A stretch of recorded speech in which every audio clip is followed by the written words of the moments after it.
Nós vamos desdobrar um pouco esse desgaste, essa relação turbulenta entre militares e governo Bolsonaro, a partir justamente dessa notícia do dia a qual chegamos agora, né? O ministro da Secretaria de Governo, Luiz Eduardo Ramos, disse ao Estadão que não se envergonha de ser o responsável pela articulação política do governo Bolsonaro.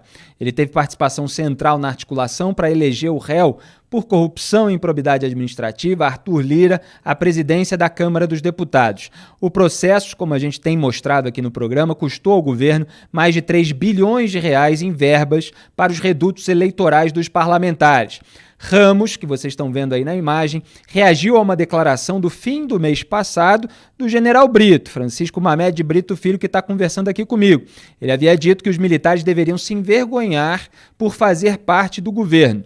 O ministro da Secretaria de Governo rebateu, aspas, não me envergonho, não tenho vergonha nenhuma não, tomei uma atitude coerente. Meu desprendimento de ter aberto mão da minha carreira no Exército mostra que estou a serviço do país. O governo hoje é do Bolsonaro, mas é do país. Fecho aspas. E Ramos atacou o general Brito. Aspas, ele não tem lastro moral nenhum.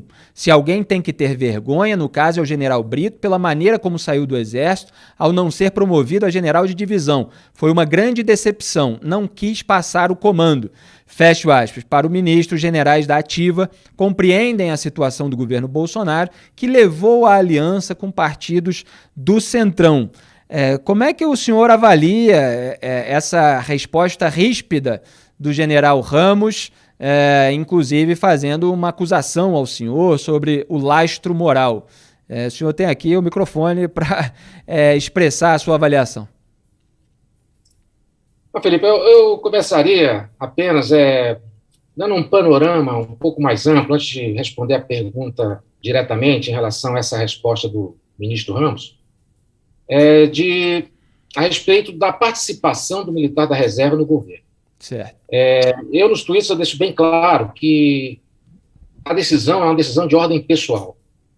Agora, é também público e notório que a sociedade não enxerga dessa maneira a participação do militar da reserva em qualquer que seja o governo. Porque o militar, mesmo na reserva, ele nunca vai deixar de ser militar. E, embora a responsabilidade em manter a imagem da instituição seja do pessoal da ativa, um militar da reserva, qualquer que seja a atividade que ele realize, seja participando do governo ou na sua vida pessoal, toda vez, ainda mais quando se fala de militares que assumiram altos postos, né? Ele sempre vai ser visto como um general. O que ele fizer de certo ou errado vai interferir na imagem da instituição. Isso aí não há como evitar, né?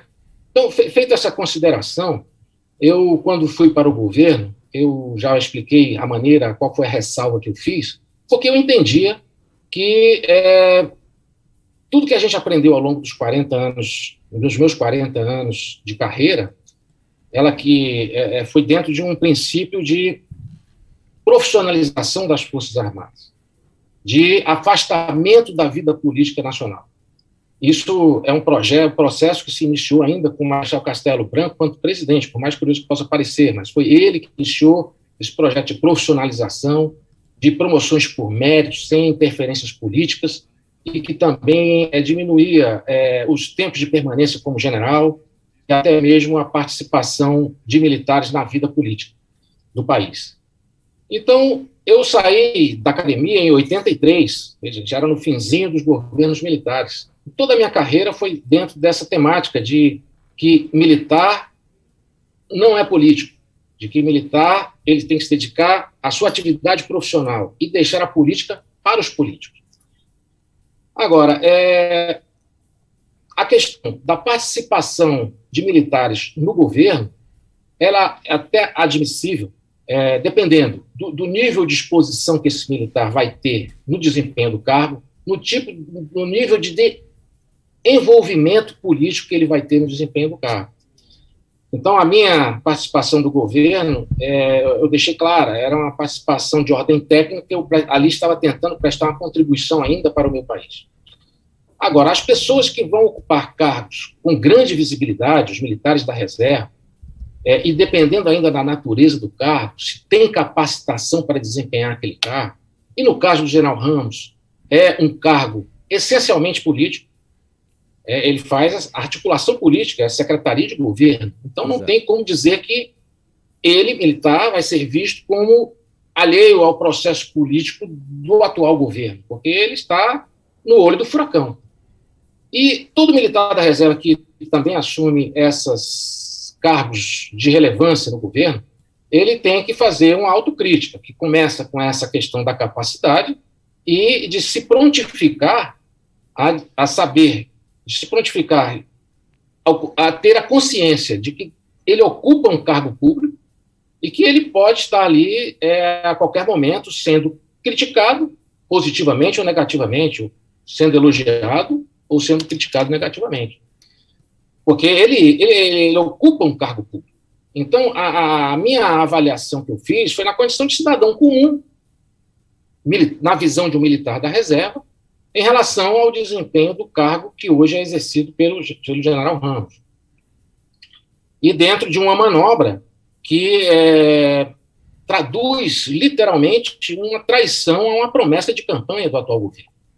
Então, eu apenas me referi a essa atitude de que eu me envergonharia, né, de estar colaborando com o governo a trair as suas promessas de campanha. E ele pivô, com certeza, se sentiu atingido com esse meu comentário e com essa minha crítica. Agora, a resposta que ele apresenta, ela é de ordem pessoal. Ele faz um ataque à minha pessoa, referindo a coisas que aconteceram na caserna, que aconteceram quando eu era militar da ativa e ele também era. Eu acredito que qualquer resposta minha que vá tentar aqui desconstruir ou rebater essa acusação que ele me faz, não contribui em nada para o debate público. É uma questão de caráter pessoal.